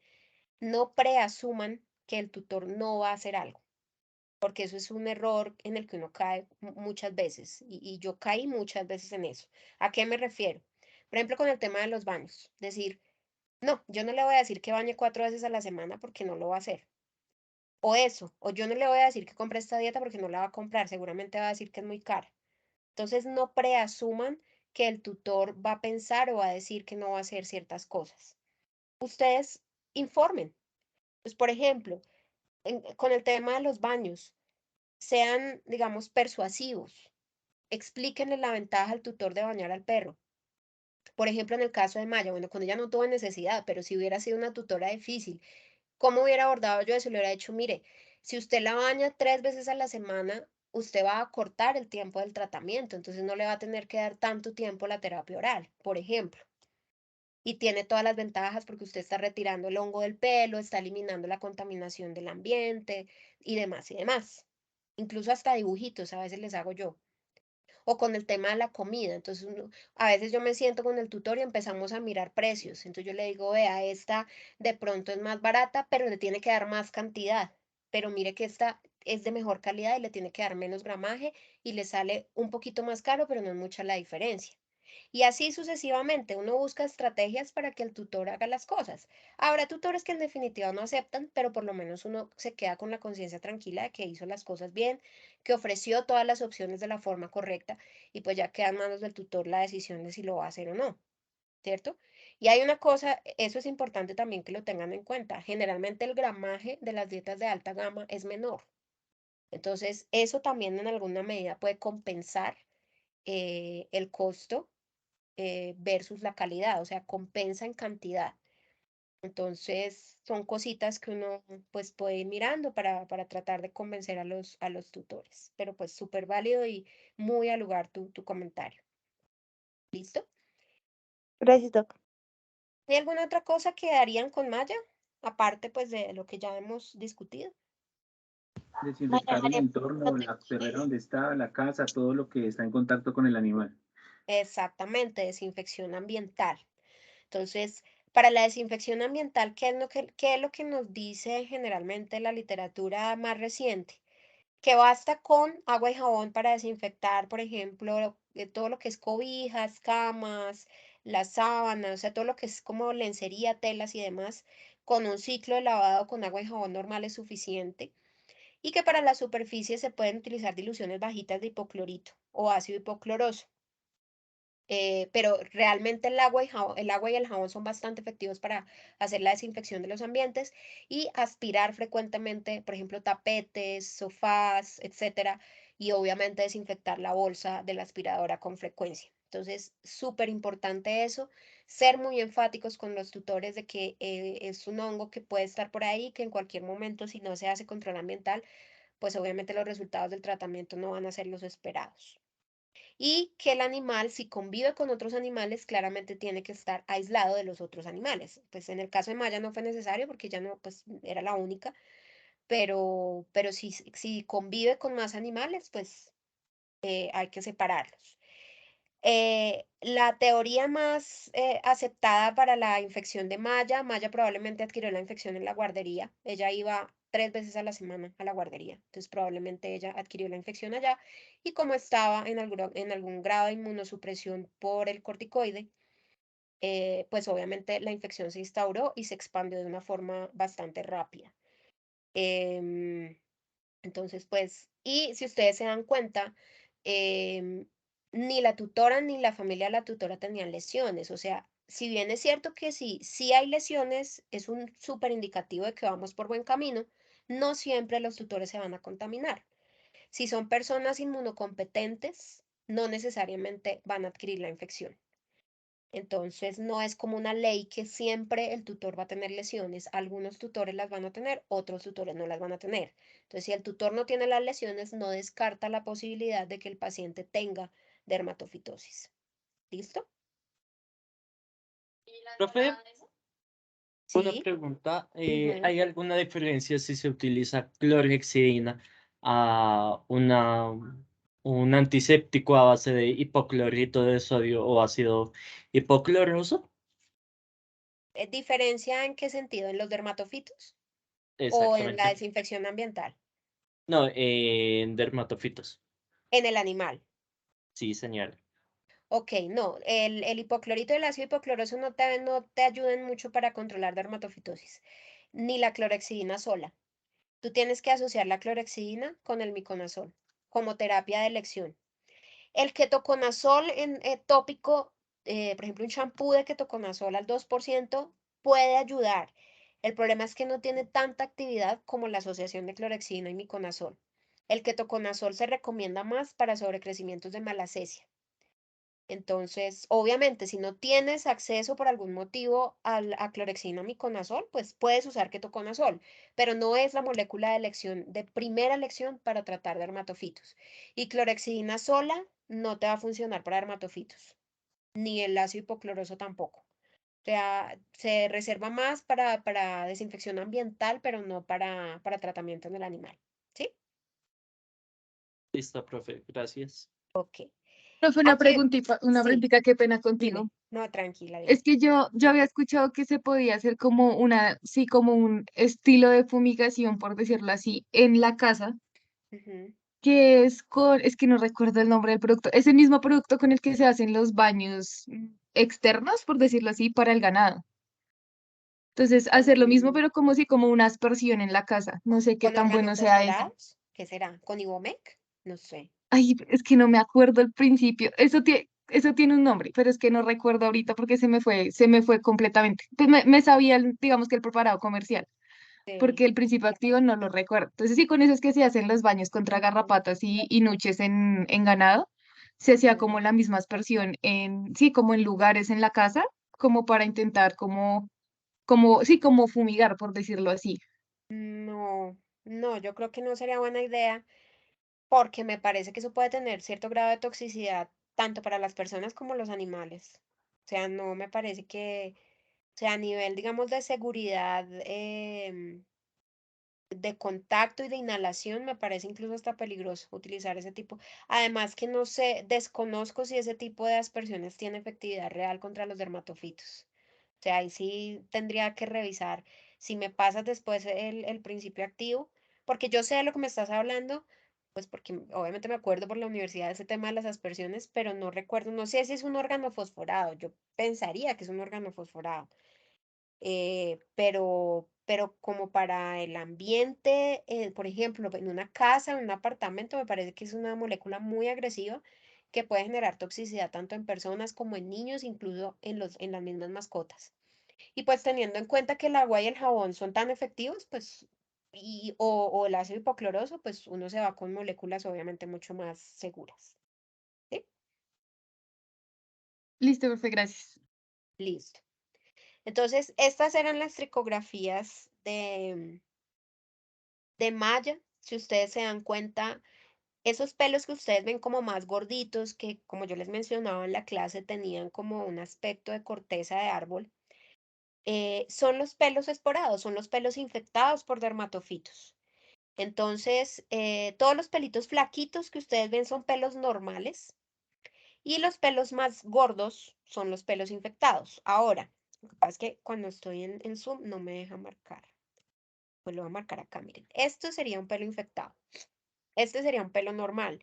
Esto que ustedes ven acá, lo puede a uno confundir. ¿Esto qué es? Estos son detritus, esto es sebo. Estos son cilindros foliculares. Entonces, cuando uno está empezando, muchas veces cree que esto es un pelo esporado, cuando realmente no es. Entonces, hay que tener mucho cuidado, sobre todo cuando uno está comenzando a ver tricografías, no confundir el sebo que se adhiere al pelo con un pelo realmente infectado. Entonces, este es un pelo infectado, este es un pelo infectado, este es un pelo infectado. Esto no, esto es sebo. Si ustedes se dan cuenta, esto es un pelo normal con sebo adherido. Lo mismo aquí, este es un pelo normal con sebo adherido. Y aquí, este sería el pelo contaminado, este de aquí y este de aquí. Y pues todos los pelos flaquitos que ven alrededor son pelos normales, ¿sí? Un solo pelo que ustedes vean con la morfología característica, ya les da a ustedes casi que mejor dicho, ya la sospecha se va para las nubes. ¿Qué hace uno ahí? Mandar a hacer un cultivo.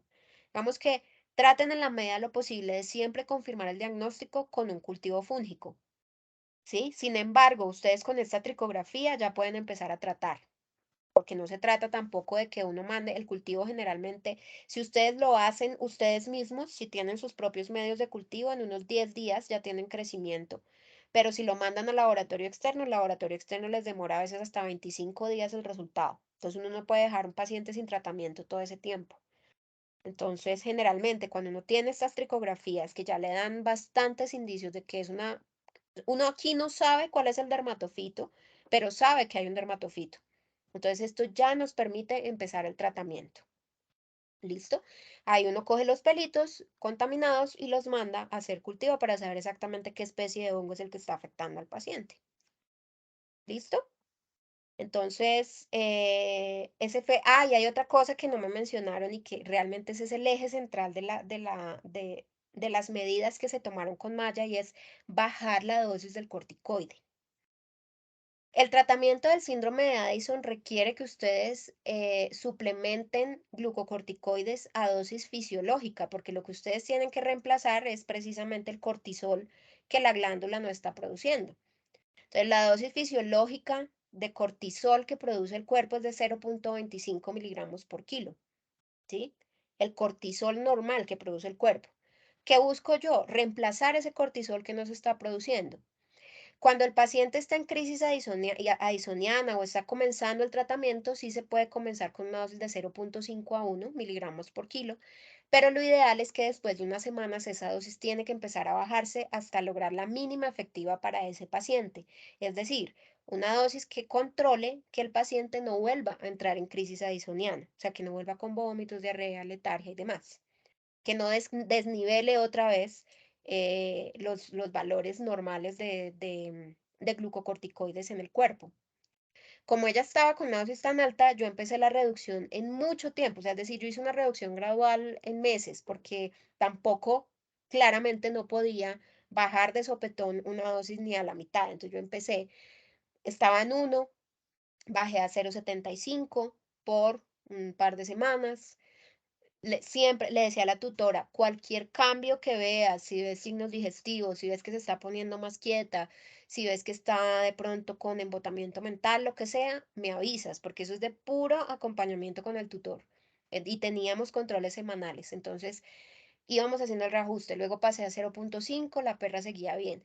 Finalmente, Maya en este punto de la historia está controlada con 0,2 miligramos por kilo diarios de corticoide, que es una dosis que le reemplaza el cortisol que ella no produce, pero no le altera las funciones inmunológicas. Entonces ella respondió muy bien al tratamiento antifúngico, recuperó, digamos, normalizó sus respuestas inmunes y logra mantenerse en remisión del síndrome de Addison. Ella hasta el sol de hoy, este es un caso que tiene ya más o menos año y medio, y sigo viéndola cada cierto tiempo y ella realmente está muy bien controlada, tanto de la parte cutánea como de la parte endocrina.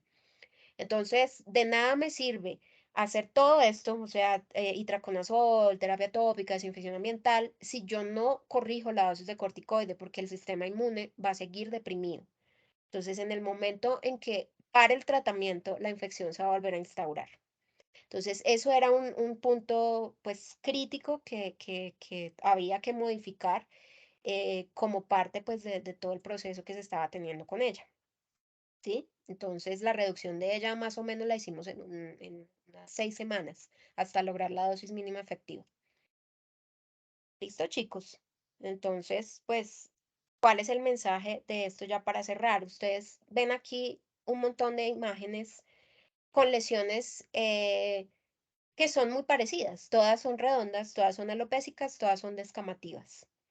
Si yo me voy a la teoría de que esa es la estructura o la apariencia de una lesión fúngica, pues todas serían dermatofitosis y a todos estos pacientes los trataría con itraconazol. Ahora, ¿qué tenemos realmente que hacer? Hacer un abordaje integral del paciente, hacer técnicas diagnósticas, raspados, tricografías, citologías, ver si hay contaminaciones bacterianas, ver si hay demodicosis. Miren, hay cuadros que son exactamente iguales, una demodicosis y una dermatofitosis. Entonces, incluso las foliculitis bacterianas. Entonces, el mensaje de esto es, de nuevo, hagamos un abordaje completo, hagamos un abordaje ordenado, sistemático, con calma.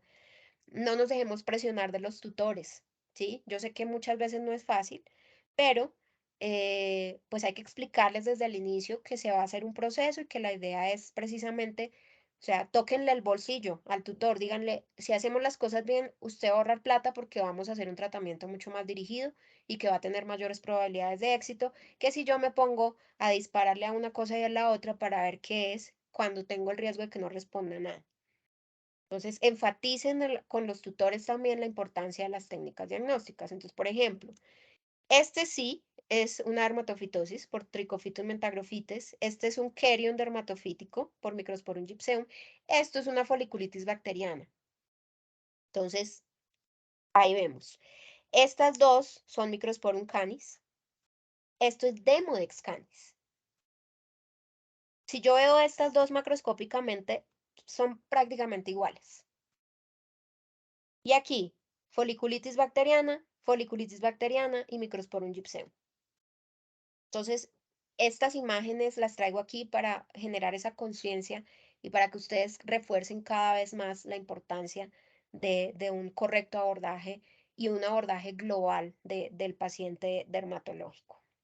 ¿Listo, muchachos? ¿Tienen algún comentario adicional?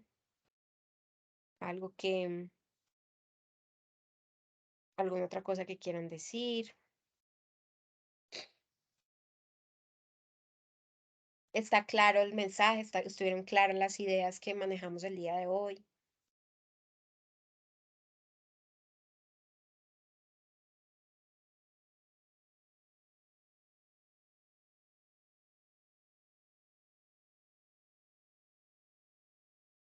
Listo, bueno, ya están cansaditos.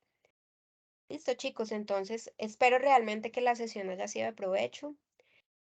La próxima semana vamos a hablar dermatopatías alérgicas y otitis.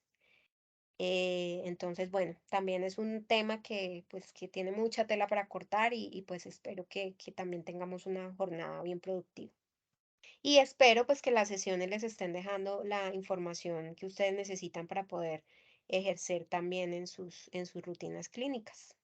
Quedo a disposición como siempre y nos vemos en 8 días. Que tengan un buen descanso y muchas gracias por conectarse hoy. Gracias, Gracias, profe. profe. Bueno, chao, chao. Gracias, profe. Chao, chao, descansen.